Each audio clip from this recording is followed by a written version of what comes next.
Entonces, hoy en día muchas personas, por ejemplo, piensan que la gracia de Dios da permiso para pecar, ¿no? Hay personas que mencionan que al estar en la gracia o al, obviamente, comprender la gracia, esto les habilita para poder pecar deliberadamente. Raramente piensan aquello.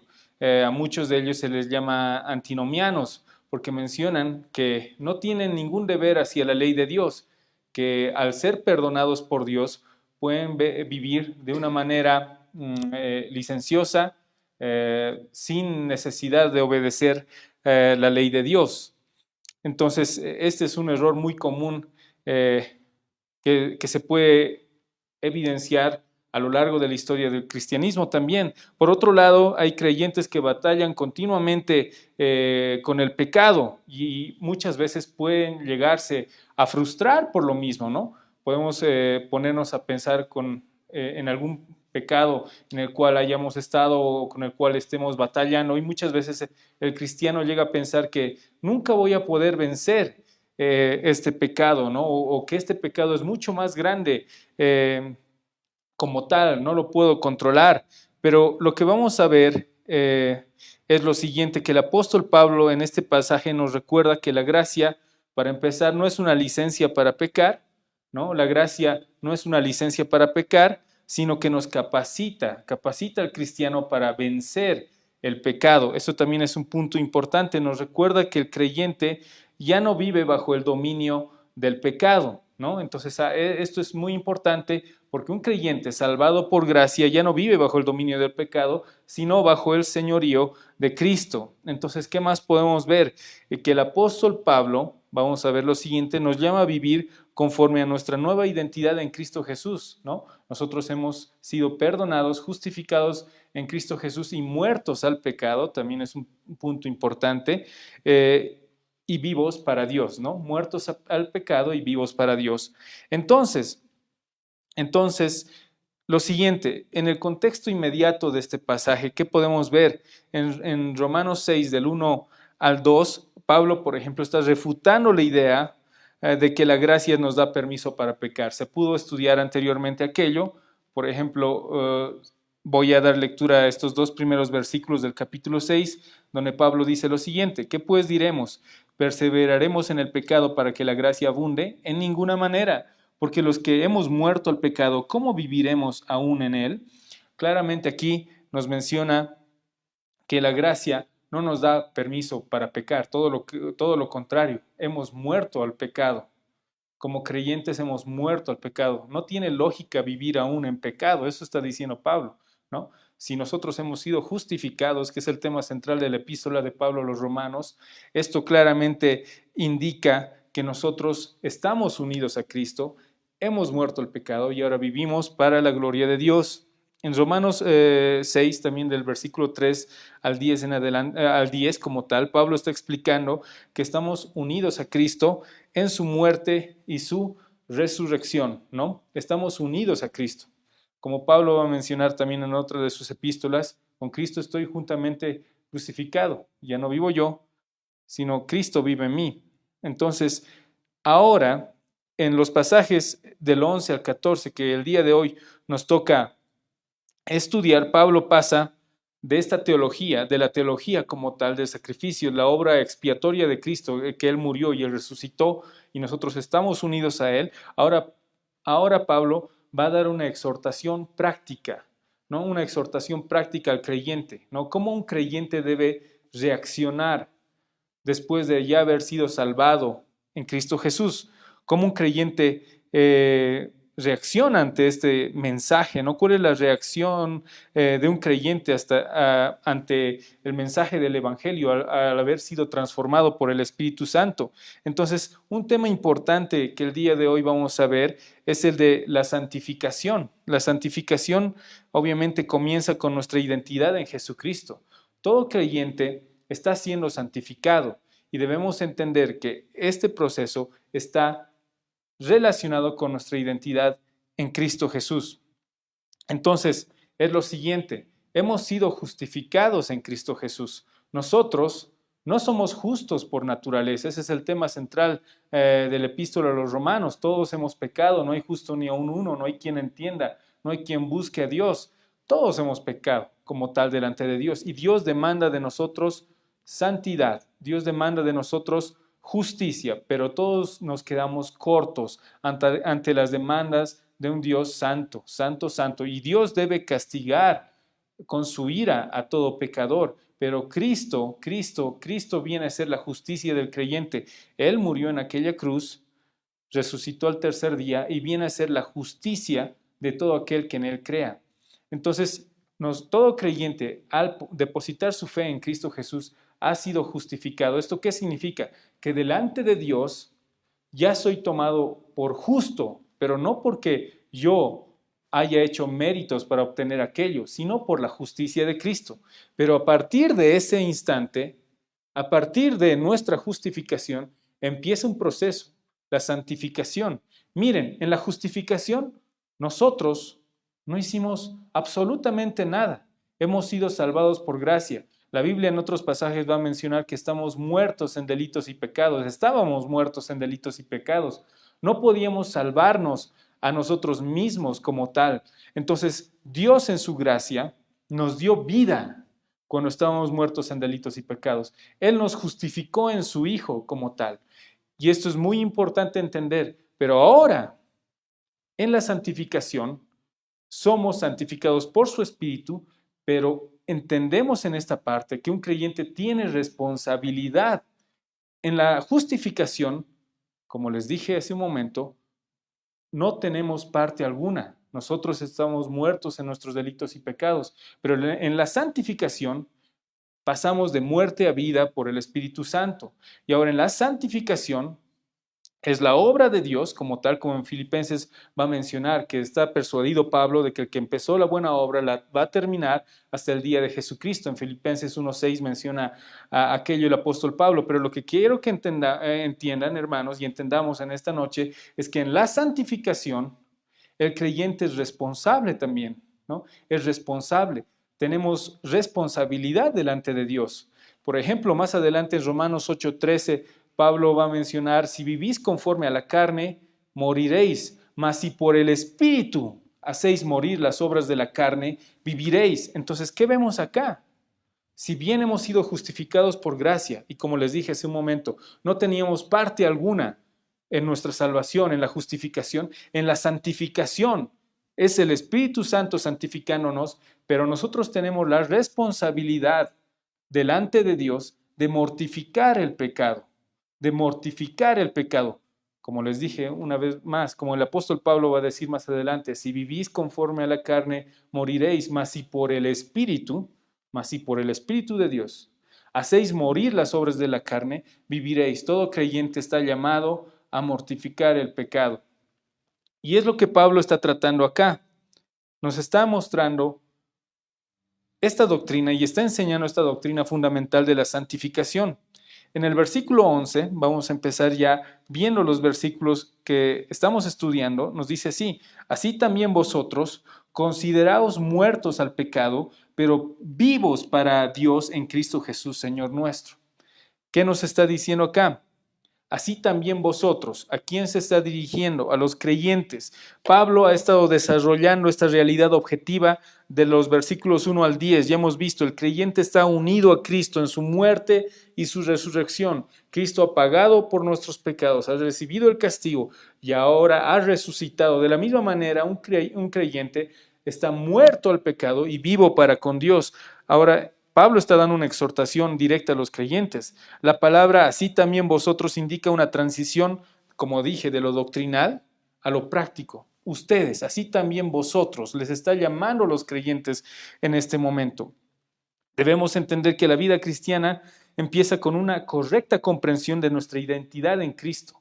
Aquí, obviamente, lo que tenemos que ver es que el apóstol Pablo está recordando que consideren, que recuerden, que tengan en mente su unión en Cristo los va a llevar a vivir en santidad.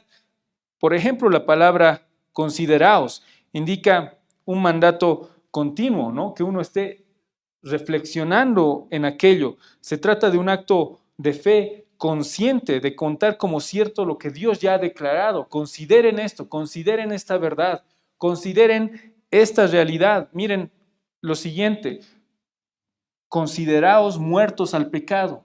Consideren esto, todos los creyentes. Ahora en esta noche tenemos que considerar también aquellos. Si somos cristianos, si hemos depositado nuestra fe en Jesucristo, consideremos, recordemos, tengámoslo por realidad, que estamos muertos al pecado, que estamos muertos al pecado. Tenemos que tener esta verdad en mente.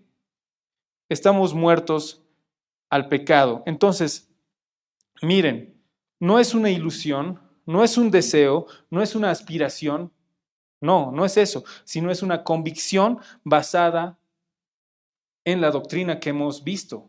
Estamos unidos con Cristo. Cristo murió, resucitó y esa obra es real. Dios ha enviado a su Hijo, nos ha salvado, nos justificó y nos está santificando. Estamos siendo conformados a la imagen de Jesucristo. Y entonces una realidad objetiva, esto no es subjetivo, no es que nosotros nos estimulemos a sentir esto, ¿no? Artificialmente, no. Es una realidad objetiva. Si hemos llegado a Cristo, hemos pasado de muerte a vida. Estamos muertos al pecado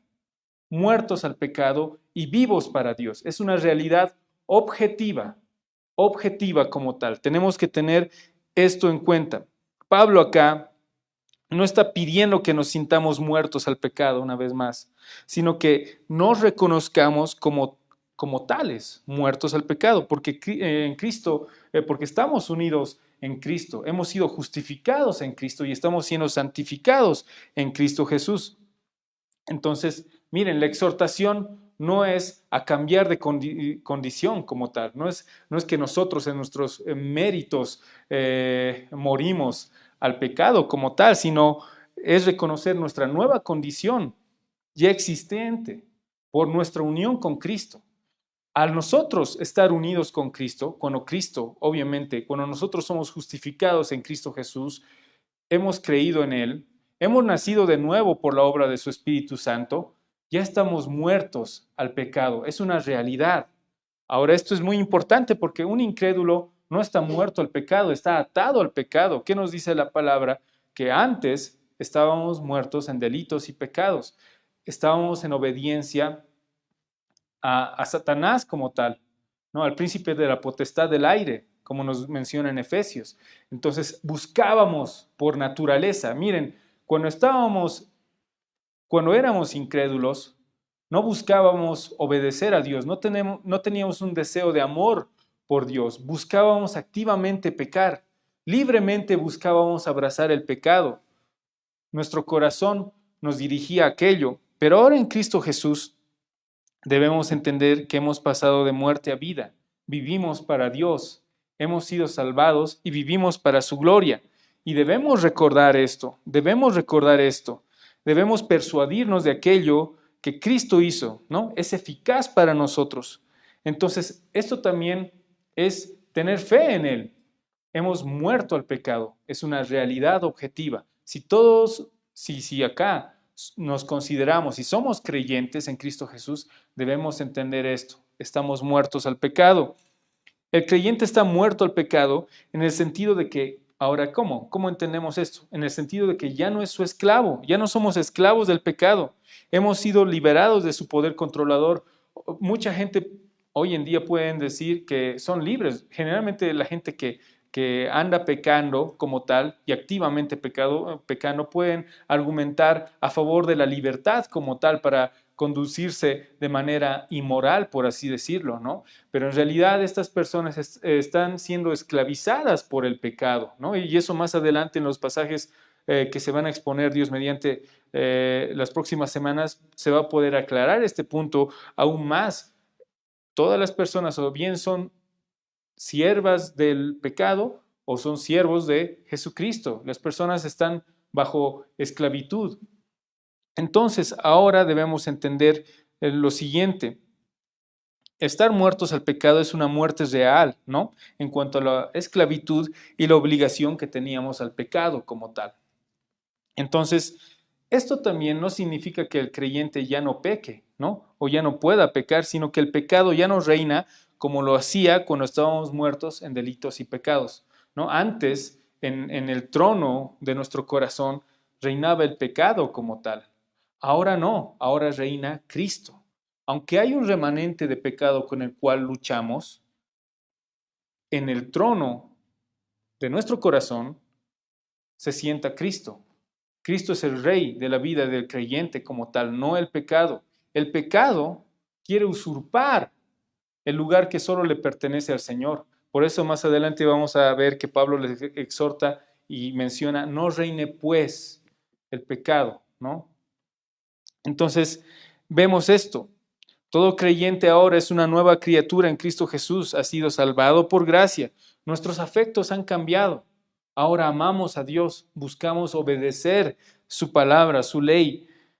Y aunque como creyentes, como les dije, nos deleitamos en la ley de Dios, Pablo va a indicar esto en el capítulo 7 más adelante, aún hay un remanente de pecado, ¿no? El creyente lucha con este remanente de pecado, pero lo importante aquí es que siempre lucha con una victoria asegurada.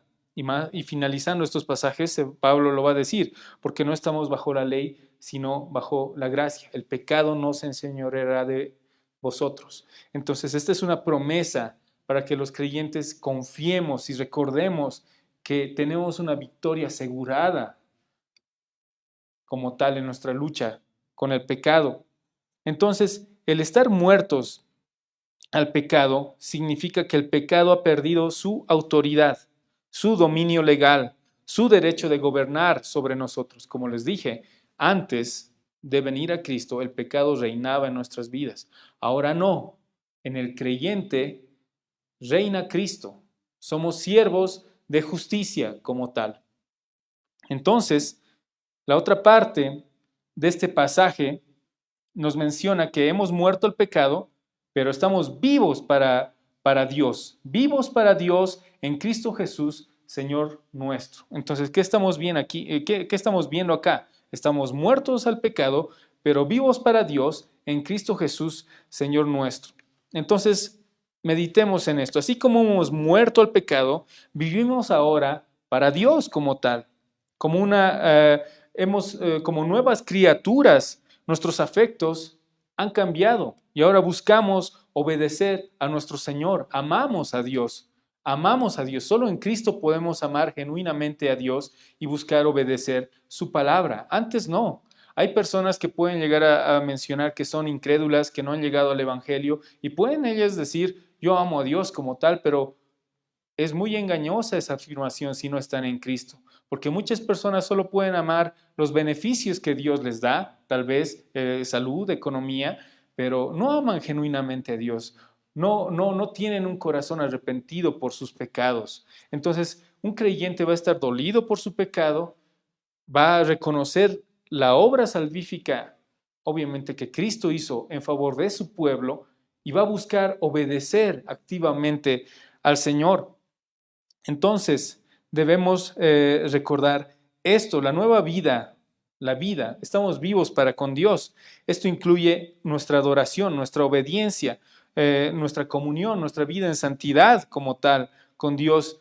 Entonces, esta nueva vida, porque esto estamos viendo en Romanos 6, versículo 11, esta nueva vida no fue realizada por nosotros mismos o por nuestros méritos. Miren, hemos muerto el pecado y estamos vivos para con Dios, pero es algo que nosotros hayamos hecho, nosotros hemos ganado aquel mérito de estar vivos para con Dios. No, es producto de la obra de nuestro Señor Jesucristo. Por eso dice, vivos para Dios en Cristo Jesús, Señor nuestro. Es en Él que estamos vivos, es en Él que podemos entregarnos. Como Pablo va a decir más adelante, por ejemplo, en Romanos 12, ya cuando lleguemos, Dios mediante ese pasaje, Pablo va a mencionar lo siguiente, después de explicar lo maravilloso que es el Evangelio de Cristo Jesús, va a mencionar, así que hermanos, os ruego por las misericordias de Dios, que presentéis vuestros cuerpos en sacrificio vivo, santo, agradable a Dios, que es vuestro culto racional, que presentéis, ¿ve? que presentéis vuestros cuerpos en sacrificio vivo, todo nuestro ser en gratitud hacia nuestro Señor.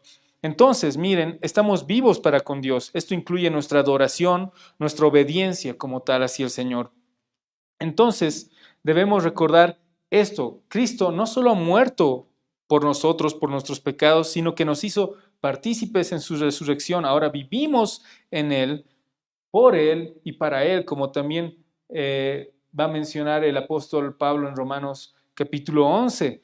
Entonces, miren, todos los creyentes que están en Cristo no viven para sí mismos, ¿no? No viven para sí mismos. El que ha resucitado con Él vive para la gloria del Señor, vive para la gloria del Señor. Esto es muy importante entender. Hemos muerto al pecado y ahora estamos vivos para Dios. Un creyente está vivo para Dios y todo lo que debe hacer en su vida diaria, sea trabajo, sea su relación con su familia, con sus hermanos, sea estudiando, todo su ser. Vamos a ver más adelante que nuestros miembros, todo nuestro cuerpo, todo nuestro ser debe estar al servicio del Señor, para la gloria de Dios. Estamos vivos para Dios. Esto es muy contrario al mensaje que podemos escuchar de nuestros contemporáneos que incentivan a todo ser humano a que viva para sí mismo, ¿no? Cree en ti mismo o ámate, y al final termina en un fin egoísta donde uno busca solamente su propio bien, pero aquí un creyente ha muerto al pecado y está vivo para Dios. Entonces, nuestra vida entera debe ser consagrado a Él. Estamos marcados, estamos sellados, somos de Cristo, vivimos para Dios, en Cristo Jesús, Señor nuestro. Entonces, Señor nuestro, esto es muy importante. Pablo termina el versículo recordando la autoridad y el señorío de Cristo. Esto conecta con la idea de esclavitud, ¿no? Siervo, Señor, ¿no? Siervo, Señor. Ya no estamos bajo el señorío del pecado. Pablo va a terminar de esa manera, ¿no? Por ejemplo, el capítulo 6 va a terminar en el versículo 23, porque la paga del pecado es muerte, mas la dádiva de Dios es vida eterna en Cristo Jesús, Señor nuestro. Miren, todos los que están bajo pecado son siervos del pecado, disfrutan el pecado, pero ¿saben cómo les va a pagar su amo el pecado? Les va a pagar con muerte. La paga del pecado es muerte, condenación eterna. Pero ¿saben qué? Todos los que hemos sido salvados por gracia, no por paga, porque nosotros no hemos aportado nada a nuestra salvación, por dádiva, por favor divino, vamos a ver, mas la dádiva de Dios es vida eterna en Cristo Jesús, Señor nuestro, ¿no? Eso Pablo va a mencionar acá. Pero lo importante es entender lo siguiente: Señor nuestro, ¿no? En Cristo Jesús estamos vivos para con Dios, nuestro Señor. Entonces debemos entender lo siguiente: si Cristo es nuestro Señor, entonces el pecado ya no puede serlo. La obediencia ya no es al pecado, sino a Cristo. Nuestra lealtad es hacia Cristo, no hacia el pecado como tal. Y esto es muy importante porque hay algunas personas que niegan el señorío de Cristo. Hay algunas personas, y esto es una doctrina que muchas iglesias erran al momento de predicar un evangelio antropocéntrico, me refiero humanista. Ellos mencionan que Jesucristo puede ser tu Salvador y no necesariamente tu Señor, ¿no? Y esta doctrina es peligrosa porque ellos piensan muchas veces, hacen la oración de fe, no pueden repetir algunas palabras y generalmente mencionan, sí, y eres salvo, es tu Salvador, pero no es tu Señor. Y eso, ¿a qué abre puertas? A que uno tenga licencia para pecar como tal, ¿no? A veces, muchas veces pueden reducir muchas personas a que llegar a la salvación solo es repetir una oración. Y obviamente esta persona es totalmente salva y no tiene mayor problema con aquello, pero no es su Señor. En el proceso de la vida cristiana, ellos mencionan, lo va a reconocer como Señor, ¿no? A Jesucristo. Y esto es muy peligroso porque hay personas que también se engañan en aquello, ¿no? Por ejemplo, pues, relacionado con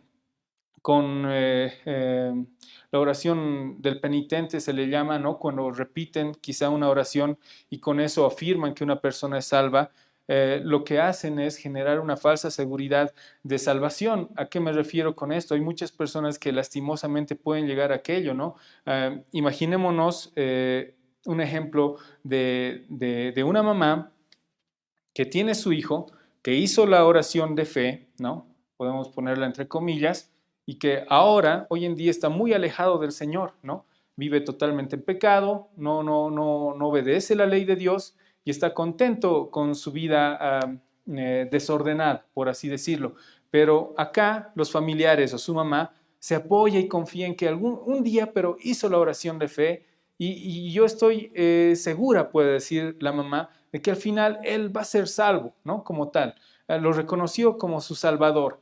Pero el punto acá está en lo siguiente, que la verdadera fe en Cristo Jesús transforma a nuestros corazones. Y uno, para llegar a la salvación, tiene que reconocer a Jesucristo como Señor y Salvador. Es su Señor y Salvador. Y eso nos lleva a arrepentirnos de nuestra maldad y someternos a su señorío, someternos en obediencia a nuestro Señor, a nuestro amo, ¿no? Entonces, miren, el haber llegado a salvación conlleva que nosotros reconozcamos que Jesucristo es nuestro Señor. Él no solo puede ser nuestro Salvador y no nuestro Señor. Jesucristo es nuestro Señor y Salvador. Entonces esto es muy importante entender la doctrina del señorío de Cristo también acá, ¿no? Entonces cuando uno llega a la fe, se arrepiente de sus pecados y reconoce que Cristo es su Señor, es su Señor. Estamos vivos para con Dios. Jesucristo es nuestro Señor como tal. Entonces, debemos, a la luz de este versículo 11, estamos siendo renovados, nuestra mente está siendo renovada por su palabra. Y un cristiano necesita recordar esto cuando estemos en momentos de tentación, cuando estemos siendo tentados por el pecado. Como les dije, hay un remanente de pecado. El pecado ya nos reina en la vida de un creyente. Por eso, un cristiano sí puede pecar, pero el pecado no es su estilo de vida.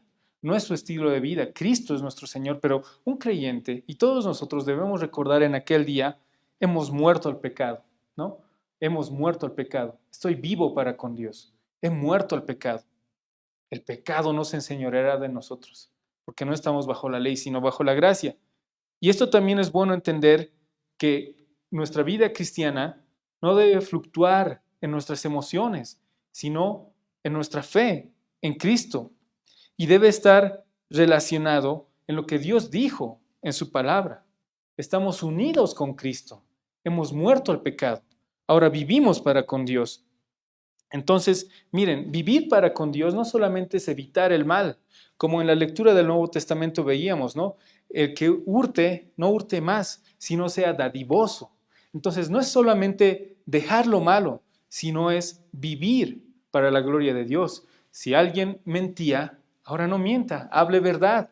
Si alguien robaba, ahora sea dadivoso, ¿no? Entonces, si alguien maldecía, ahora bendiga. Entonces ahora se nos llama, se nos demanda vivir para la gloria de Dios. No solamente evitar el mal, sino vivir para la gloria de Dios. Eso debemos entender como tal. La muerte al pecado debe evidenciarse en una vida consagrada a Dios. Adorar a Dios, servirle, rendirle nuestra adoración. Y esto es muy importante. Con nuestra boca podíamos maldecir y blasfemar el nombre de Dios, y ahora podemos alabar el nombre de Dios, glorificar el nombre de Dios como creyentes. Eso es lo que vemos en este primer versículo. Es un versículo importante en la doctrina de la santificación. Marca esta transición entre la obra objetiva de Dios en Cristo Jesús y cómo un creyente reacciona ante el mensaje del Evangelio como tal, ¿no? Todo creyente tiene que predicarse a sí mismo este mensaje. Hemos muerto al pecado y estamos vivos para con Dios. Entonces el versículo 12 nos dice lo siguiente: no reine pues el pecado en vuestro cuerpo mortal, de modo que lo obedezcáis en sus concupiscencias. ¿Qué nos está diciendo acá? Ahora Pablo nos ha dejado claro que el pecado ya no reina en nosotros, ahora reina Cristo.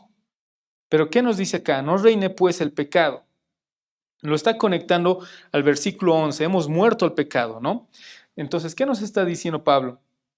Si hemos muerto al pecado y estamos vivos para con Dios, vivan conforme a esa realidad, vivan conforme a esa realidad objetiva. Si estamos en Cristo, hemos muerto al pecado y estamos vivos para con Dios. Entonces, seamos coherentes como cristianos. No dejemos que el pecado reine en nuestras vidas. Pablo reconoce que el pecado aún está presente, ¿no? Pero no debe reinar como tal. El pecado ya no reina en la vida del creyente. No debemos dejar que obre en nuestras vidas como si reinara, ¿no? El pecado ya no gobierna en la vida de un creyente. No le dejemos. Es como un tirano que quiere usurpar el trono que no le pertenece. Nuestra vida ya está consagrada a Cristo. Nuestro corazón está consagrado a Cristo.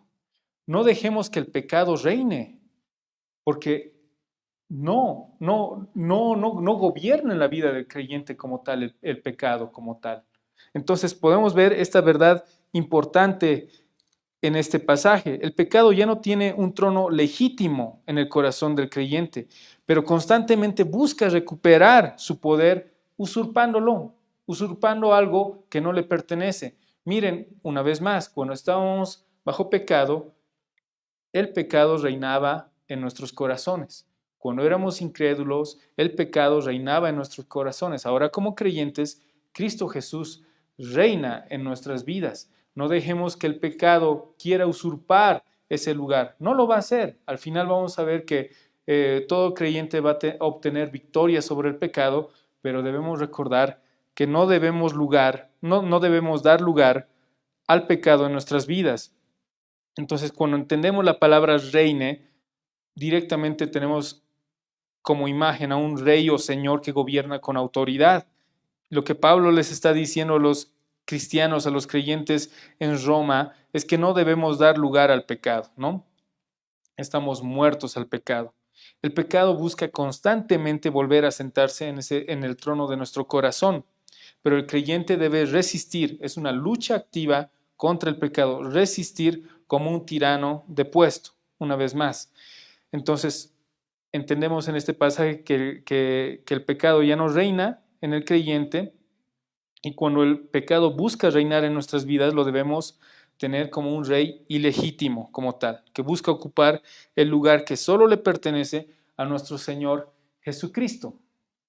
Entonces, donde Cristo reina, el pecado no puede reinar, ¿no? No puede haber dos señores en la vida de un cristiano. Cristo es nuestro Señor. ¿Qué vemos también?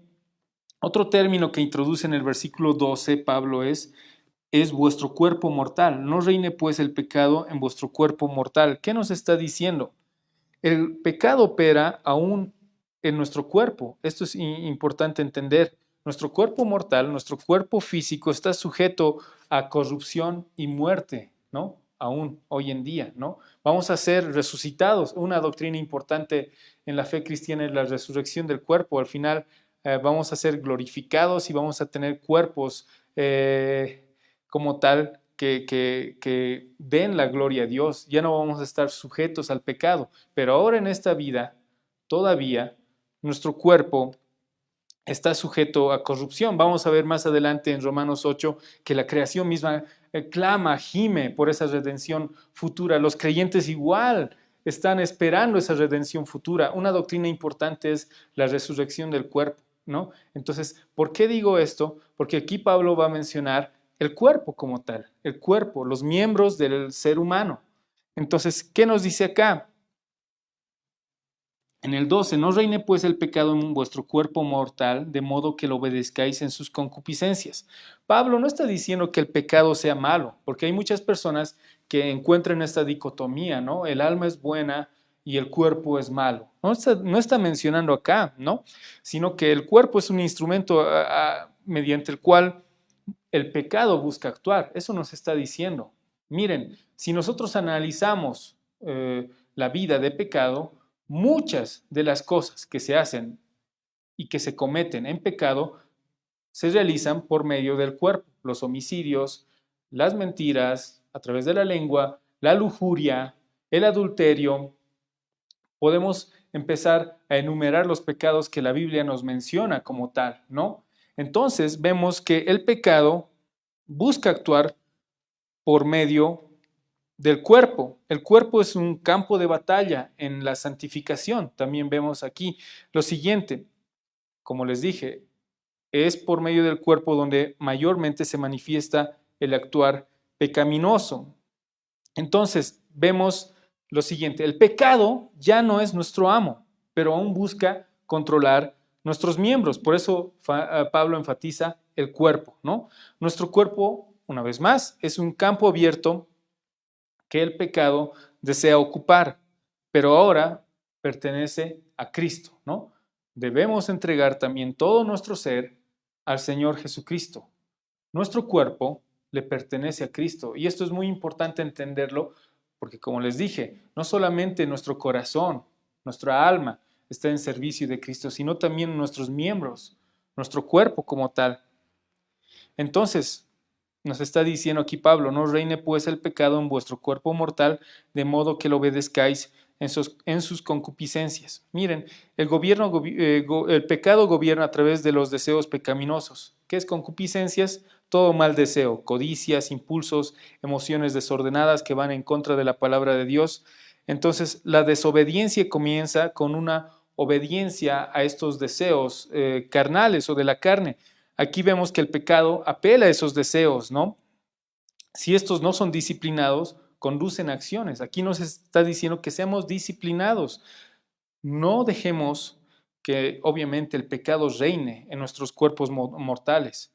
No obedezcamos al pecado en las concupiscencias. Aquí nos llama a tener disciplina. Por eso Pablo mismo dijo que somete su cuerpo como tal. Entonces acá nos llama a los creyentes a ser disciplinados y tengamos mucho cuidado con nuestro cuerpo. Me refiero a todo nuestro ser en este sentido, de no dar lugar al pecado, ¿no?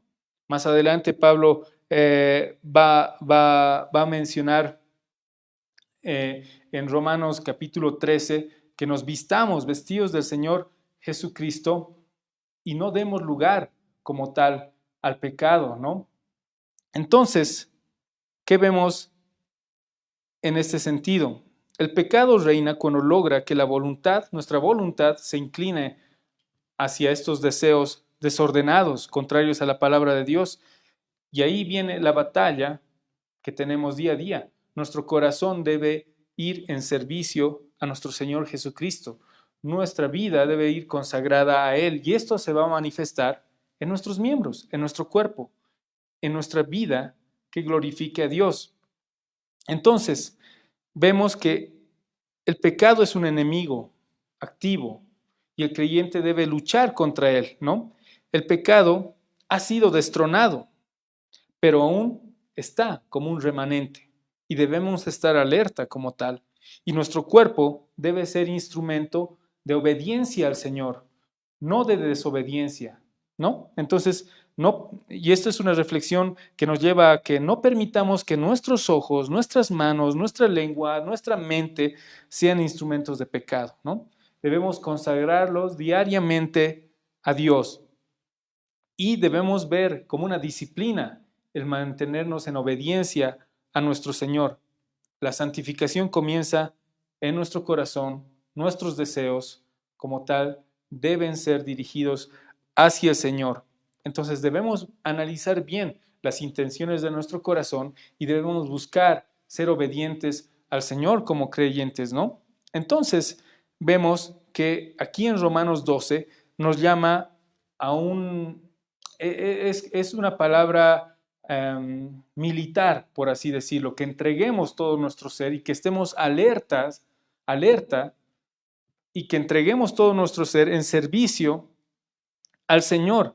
La victoria de Cristo en la cruz es real, pero debemos ser vigilantes y constantes para que el pecado no nos domine como tal.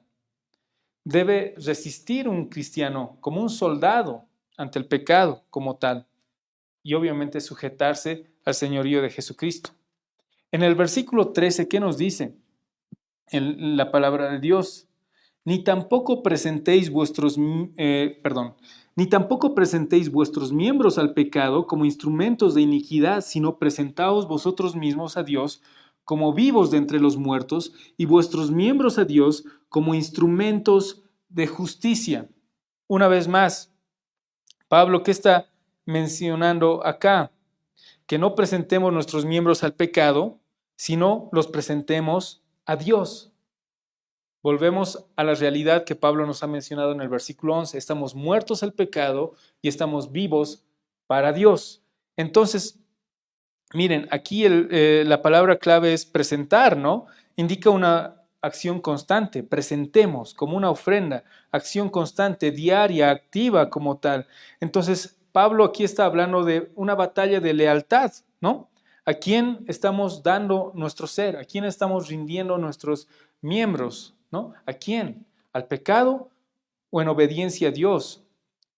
Y obviamente, como les mencionaba, miembro se refiere a toda parte del cuerpo. Entonces, cuando el cuerpo no está sometido a Dios, cuando el creyente no somete todo su ser al Señor, inevitablemente va a ser usado para injusticia. Miren, esto es lamentable. Podemos ver ejemplos en la Biblia como la del rey David, ¿no? La del rey David. David era un creyente, era un hijo de Dios. Pero miren lo que pasa cuando no somos diligentes en mortificar el pecado. Cayó en adulterio con Betsabé. Podemos ver el pecado de David, evidentemente, Dios lo restauró, también lo disciplinó, pero vemos que un creyente debe estar alerta como tal y presentar sus miembros para justicia, ¿no? Entonces, este es un llamado importante también para que sometamos todo nuestro ser a Dios, porque cuando no sometemos nuestra vida a Dios, ¿qué va a pasar al creyente? Inevitablemente va a ser usado para injusticia, ¿no? No hay neutralidad en esto, ¿no? Todo miembro del cuerpo humano está capacitado para servir, ya sea a la justicia o a la iniquidad.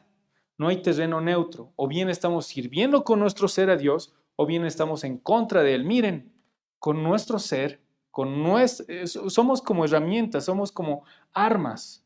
Somos como armas e instrumentos para el pecado, o bien somos instrumentos, y como creyentes somos instrumentos para la gloria de Dios. Miren, con nuestra boca podemos decir blasfemadas o podemos llevar el evangelio de paz.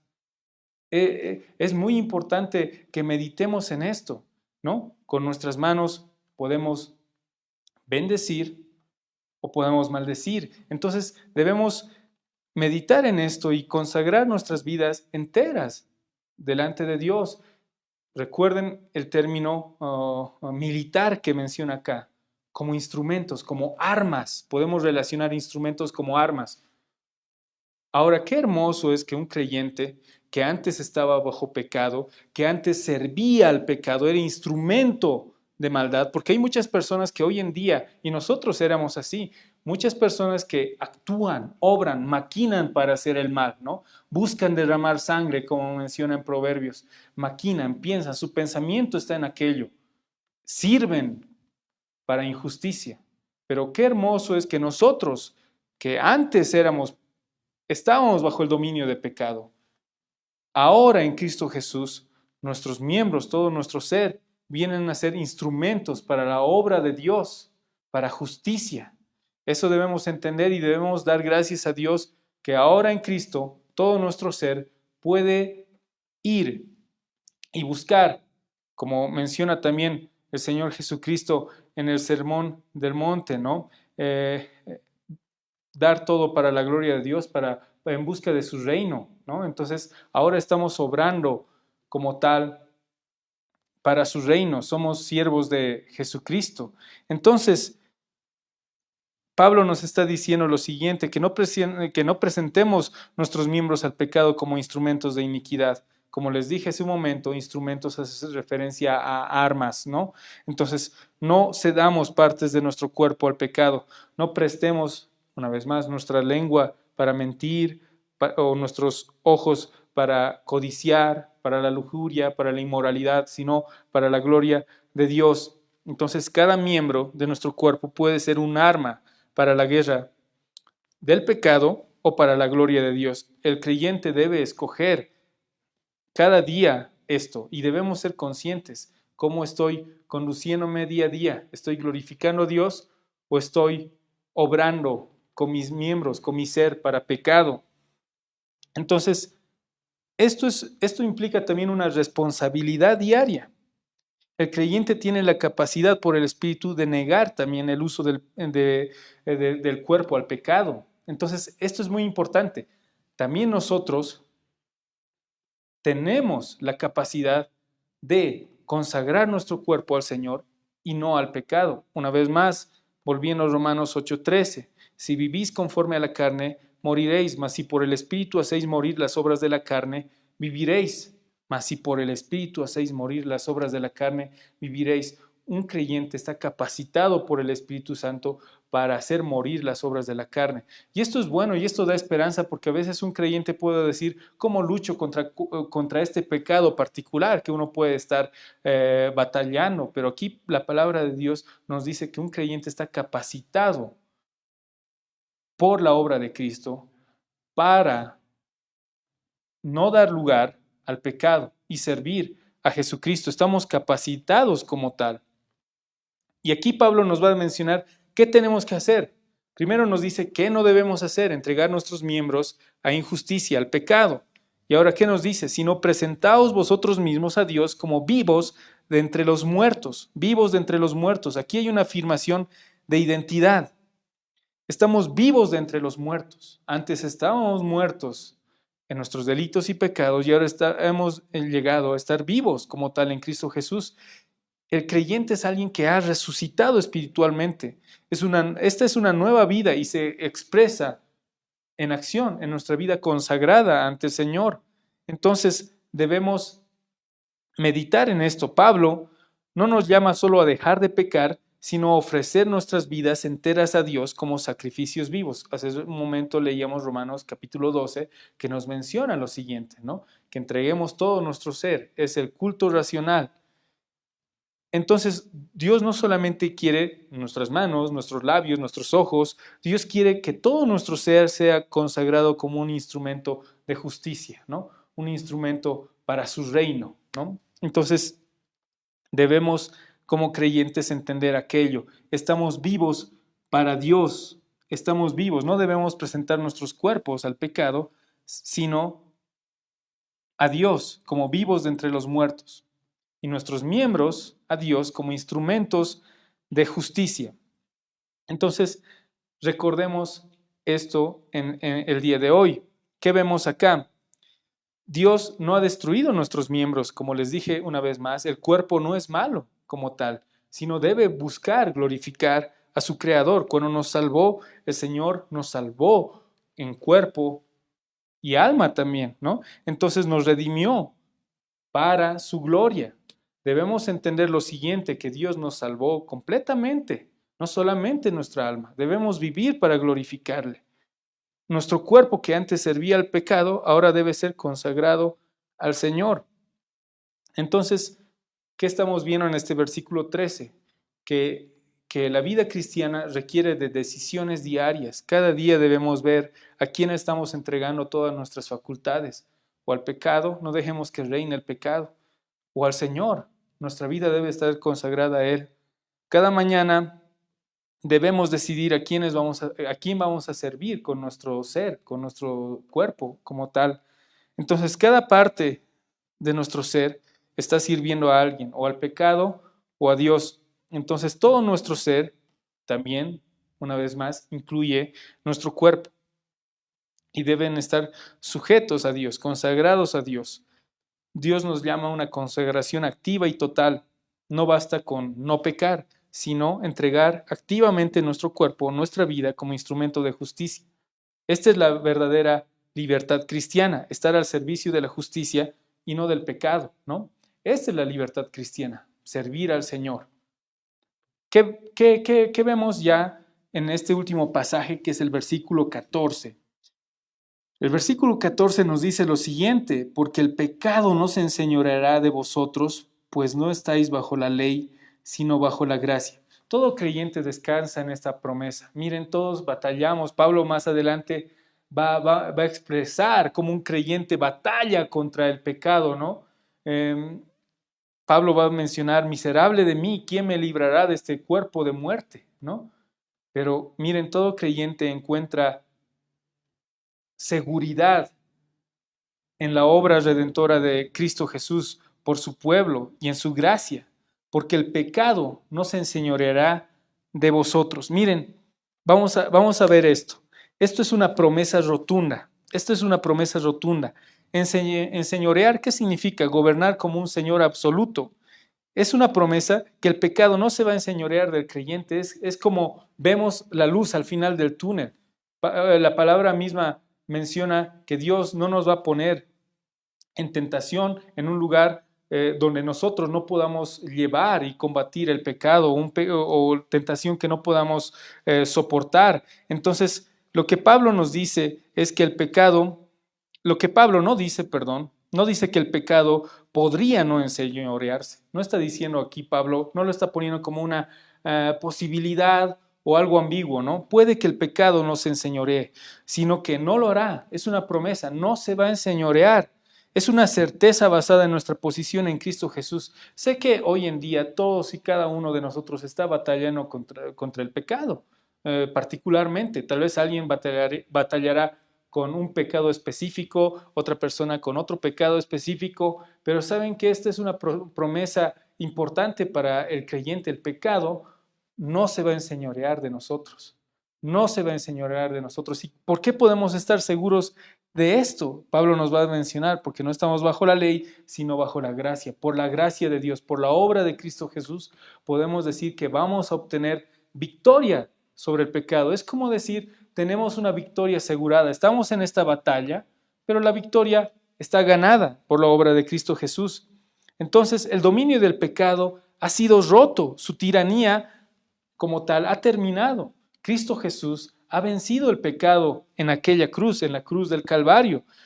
Ya no tiene el pecado un derecho legal sobre el creyente. Ya no. Cuando estemos en su gloria, no va a haber el pecado como tal. Vamos a ser glorificados. Y aún en esta vida, vamos a vencer el pecado. Esta es una esperanza porque hay veces que en la vida cristiana se puede llegar a pensar que yo nunca voy a vencer este pecado.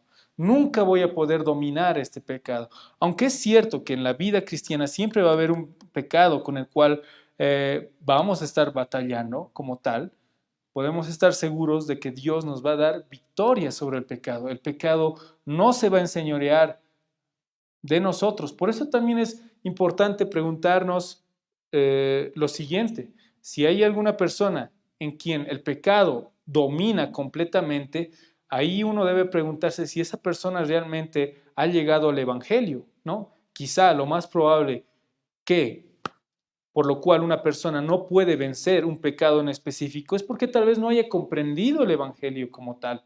Porque un creyente sí va a batallar contra el pecado, sí, pero el pecado no se va a enseñorear de su vida. No se va a enseñorear.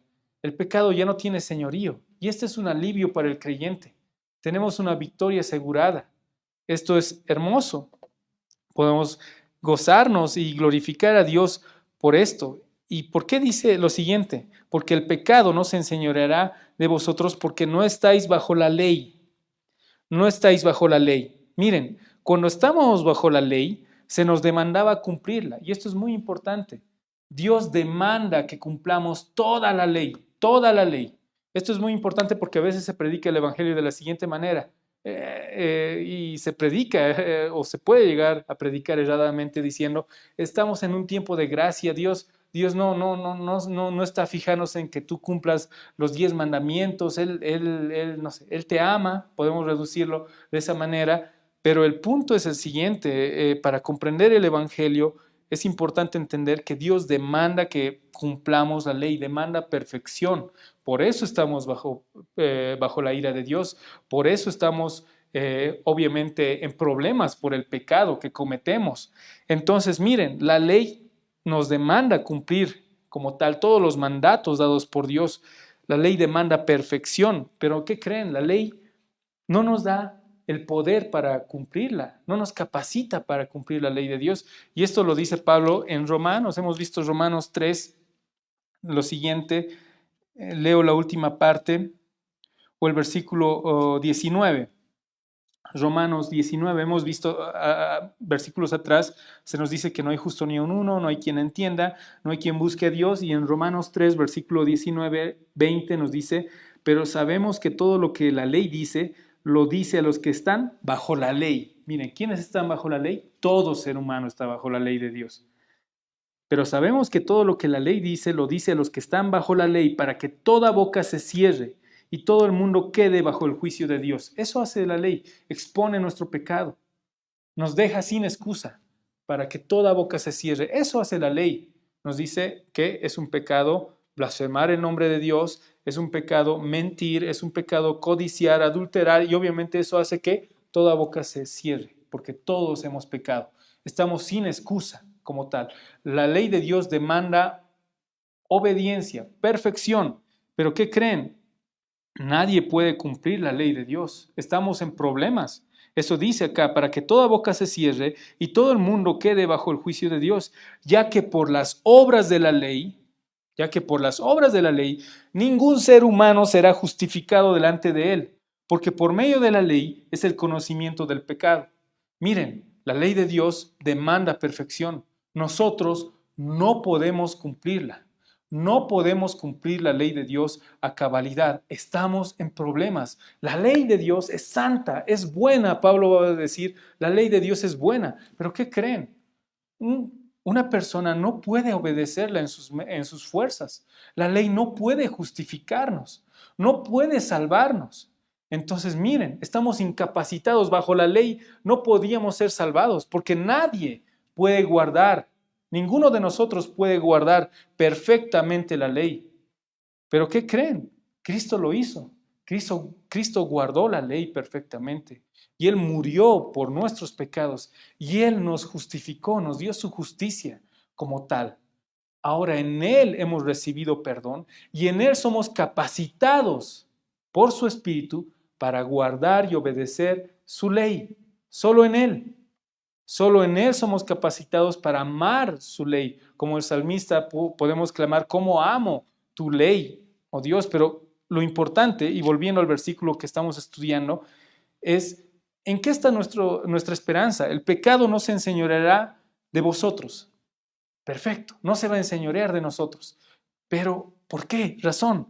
Pues no estáis bajo la ley. Esta es una esperanza tremenda, porque en la ley, obviamente, como les dije hace un momento, se mostraba que somos pecadores, toda boca se cierre, todos estamos bajo el juicio de Dios.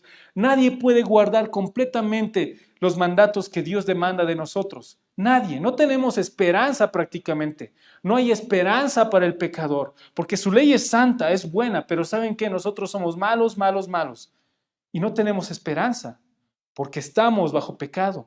Bajo la ley no teníamos esperanza como tal. No podemos ser justificados por nuestras obras, ya que por las obras de la ley ningún ser humano será justificado delante de él, porque por medio de la ley es el conocimiento del pecado. Entonces vemos acá, porque el pecado no se va a enseñorear de vosotros, pues no estáis bajo la ley, sino bajo la gracia. Ahí nos recuerda el Evangelio. Sí, nosotros estamos incapacitados para obedecer la ley de Dios. Pero ¿saben qué? Cristo ha pagado por nuestros pecados. Él se hizo pecado por nosotros y Él nos justificó, no por nuestras obras, no por nuestros méritos, sino por su gracia. Él es el que ha cumplido perfectamente la ley de Dios y ahora esa gracia es una gracia que capacita. Esa gracia nos permite vencer el pecado. Miren lo siguiente. ¿Qué significa sino bajo la gracia? Es estar bajo el nuevo pacto. Dios nos ha provisto perdón, justicia y poder por medio de Cristo Jesús. Hemos sido justificados en Cristo Jesús. En Él vinimos de muerte a vida y ahora estamos siendo santificados, siendo conformados a la imagen de Cristo Jesús. Eso es estar bajo la gracia. Estar bajo la gracia no significa un libertinaje, una licencia para pecar. No, para nada. Muchas personas pueden llegar a decir, estoy bajo la gracia y puedo dar mi vida al pecado, y no es así, dar rienda suelta al pecado, pero no es así, para nada. Mejor la gracia nos capacita para vencer el pecado. Miren, Cristo nos salvó para su gloria. No nos salvó para que nosotros vivamos en pecado y nos entreguemos a una vida licenciosa y vivamos como demonios. No, para nada. Cristo nos salvó, nos justificó para que vivamos para su gloria. Y miren, estar bajo la gracia significa haber sido perdonados y también implica que estamos siendo transformados. La obra de la salvación, entendemos lo siguiente, se consuma cuando Cristo Jesús vuelva por nosotros. Cristo ya nos justificó y ahora en esta obra redentora de salvación nos está santificando. Y ¿saben qué? Hay una esperanza para el creyente. Estar bajo la gracia nos capacita para obedecer la ley de Dios por su Espíritu. Antes estábamos muertos. Cuando estábamos muertos en delitos y pecados, no podíamos obedecer la ley de Dios. Nuestro corazón iba en obediencia al pecado, pero ahora vivos, con un corazón regenerado, como veíamos en Ezequiel, nuestro corazón era de piedra y ahora es de carne. Y ahora podemos obedecer la ley de Dios y nos asegura victoria sobre el pecado para la obra de Cristo Jesús. Miren, la esperanza del cristiano. Somos optimistas en este sentido, no somos pesimistas. El pecado no se enseñoreará de nosotros, podemos decir eso, porque no estamos bajo la ley, sino estamos bajo la gracia. En Cristo Jesús hemos sido salvados. Es por su obra que ahora podemos decir, el pecado no se va a enseñorear de mí. No estoy bajo la ley, estoy bajo la gracia. Sí, la tentación es real. Sí, el pecado es real. Cada día tengo que decidir si con mis miembros sirvo al pecado o a Jesucristo. Pero saben que al final la victoria es segura. No estamos bajo la ley, sino estamos bajo la gracia. El pecado no se va a enseñorear de nosotros. La gracia es reina donde el pecado antes gobernaba. Esta es la evidencia de que Cristo vive en el creyente. Un cristiano está capacitado para vencer el pecado como tal.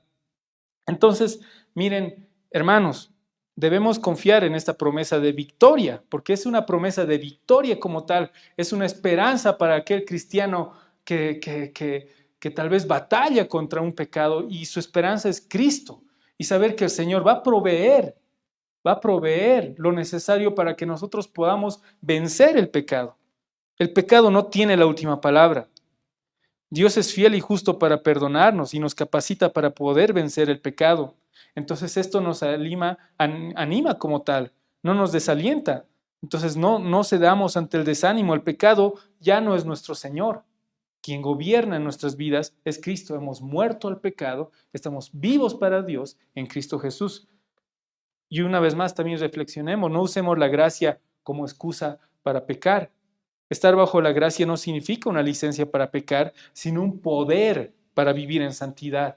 Miren, ahora hemos pasado de muerte a vida, ahora estamos vivos. Dios ha cambiado nuestros afectos, nuestro corazón, tenemos la capacidad de obedecerle como tal. Y obviamente también debemos recordar, y esto también es importante, los medios de gracia. ¿Cómo podemos mortificar el pecado? ¿Qué medios Dios nos ha otorgado como tal para mortificar el pecado? Tenemos la oración, entregar nuestras vidas en sumisión delante de Dios, confiar en Él, su palabra, la palabra de Dios. En mi corazón he guardado tus dichos para no pecar contra ti. La palabra de Dios nos permite batallar contra el pecado.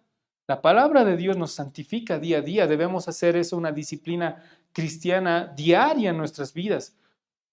Tenemos ahí eso, la comunión entre hermanos, el pertenecer a una iglesia local, la disciplina también, ¿no? La disciplina por medio de hermanos es importante porque nos permite ver nuestro pecado y es como el Señor obra también a través de su iglesia. Entonces son los canales por los cuales Dios nos santifica. Es importante ver esto. Entonces, este versículo de Romanos, sobre todo el 14, es una promesa gloriosa de que el pecado no reina, Cristo es el que reina en la vida del creyente. Esta es una promesa para el cristiano, no para el incrédulo. Solo un cristiano puede llegar a decir, el pecado no se va a enseñorear de nosotros, porque no estamos bajo la ley, sino bajo la gracia. Hay muchas personas que en el ambiente secular pueden inventarse 1000 métodos para resistir esto o aquello, ¿no? Pueden querer intentar eso, pero saben que aquí está la promesa del Señor para todo aquel que cree en Él. El pecado no se va a enseñorear de nosotros. Es importante recordar esto, ¿no? Esta verdad también es importante, no se basa en nuestros méritos, en nuestra fuerza, sino en nuestra posición en Cristo Jesús. Estamos bajo su gracia. El Evangelio no solo perdona al pecador, sino que lo transforma. Nos está transformando. Somos siervos de justicia, como instrumentos. Qué hermoso ser instrumentos en la mano de Dios para justicia. Eso es hermoso, es bueno. Dios transforma nuestras vidas como tal. Ya no somos esclavos del pecado, somos hijos de Dios, hemos sido justificados y estamos siendo santificados. Entonces, debemos vivir una vida cristiana coherente. Debemos vivir vidas dignas del Evangelio como tal, como Pablo lo va a mencionar en otros pasajes. Debemos presentar nuestros cuerpos como instrumentos de justicia. La santificación es una guerra diaria, pero el resultado, la victoria, está garantizada por la obra de Cristo. Y tenemos esa seguridad en la gracia de Dios.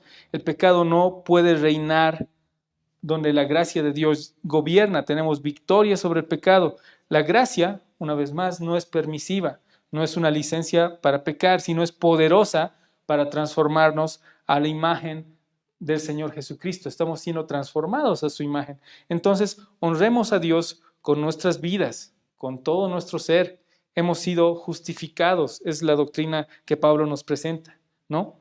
Estamos siendo santificados y presentemos todo nuestro ser, todo nuestro cuerpo, todos nuestros miembros para la gloria de Dios como instrumentos de justicia. Vivamos para la gloria de Dios cada día con la certeza plena, con la victoria plena de que al final tenemos esperanza, tenemos vida, tenemos victoria sobre el pecado en Cristo Jesús. Es por su obra que hemos sido justificados y la santificación también es parte de la obra redentora.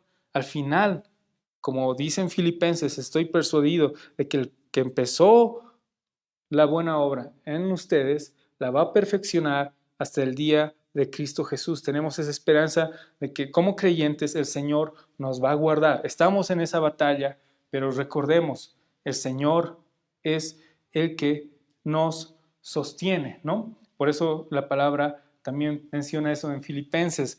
Recordamos, ¿no? que obviamente veamos nuestra salvación y caminemos y consideremos nuestra salvación siempre con temor y temblor delante de Dios, sabiendo que Él produce el querer y el hacer en nosotros. Al final es el Señor quien nos sustenta en esta vida cristiana.